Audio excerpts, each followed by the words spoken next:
Sebagian orang mungkin menganggap gedebok atau batang pohon pisang hanya sampah tak berguna. Namun bagi seorang ibu rumah tangga di Kabupaten Tuban, gedebok pisang adalah sumber cuan. Selain itu ada juga ibu rumah tangga lain yang berinovasi membuat olahan makanan dari telur asin.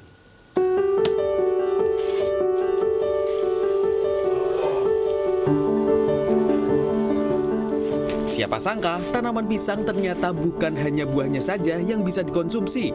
Dengan ide kreatif, batang pisang bisa dikonsumsi juga loh. Tidak hanya dibuat sayur, tetapi bisa juga diolah menjadi camilan yang lezat dan bisa mendatangkan rupiah. Dialah Suharnani, warga desa Prambon Wetan, Kabupaten Tuban, Jawa Timur, yang sudah 2 tahun berinovasi menjadikan gedebok pisang menjadi sajian camilan yang renyah.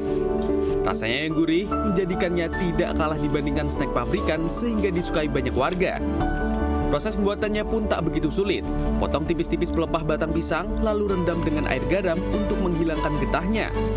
Setelah 3 jam, taburi irisan pelepah dengan adonan tepung. Selanjutnya, goreng adonan sampai kering. Pada waktu itu saya lihat acara di TV bahwa gedebok itu bisa dibikin keripik. Jadi saya coba lihat di YouTube bagaimana caranya gitu. Ternyata setelah saya coba rasanya kok enak gitu. Tetangga-tetangga pada saya kasih gitu katanya rasanya kok enak. Dijual di media sosial, pembeli pun tidak hanya datang dari Tuban, tetapi juga dari luar daerah seperti Bojonegoro, Lamongan, dan Surabaya. Harga yang dipatok pun cukup ramah di kantong, yaitu Rp15.000 untuk kemasan premium dan Rp8.000 untuk kemasan standar.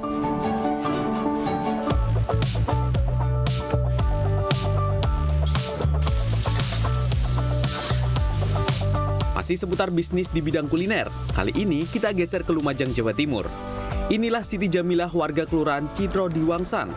Melihat banyaknya telur asin di Lumajang, Siti pun berinovasi menjadikan telur asin kerupuk yang gurih dan asin. Tak disangka, kerupuk telur asinnya diminati warga. Ia pun memulai usahanya ini pada 2020. Untuk membuat kerupuk telur asin ini, pertama telur asin dibuat menjadi adonan dengan tepung terigu dan tepung tapioka, serta bumbu penyedap, bawang putih, dan daun jeruk. Setelah itu adonan dipotong dan dijemur hingga kering. Kerupuk telur asin kemudian digoreng di atas wajan. Tak berhenti di situ, Siti pun berinovasi kembali dengan menyediakan beberapa varian rasa kerupuk telur asin yang ia jual. Potensinya telur asin ini sangat banyak dan kebetulan pas lagi banyak-banyaknya telur asin. Akhirnya saya punya inisiatif untuk membuat kerupuk telur asin. Dan alhamdulillah banyak peminatnya. Tetangga-tetangga juga suka sekali dengan kerupuk saya. Akhirnya saya inisiatif untuk memproduksinya juga. Sebungkus kerupuk telur asin dijual Rp8 hingga Rp10.000 bergantung pada varian rasa.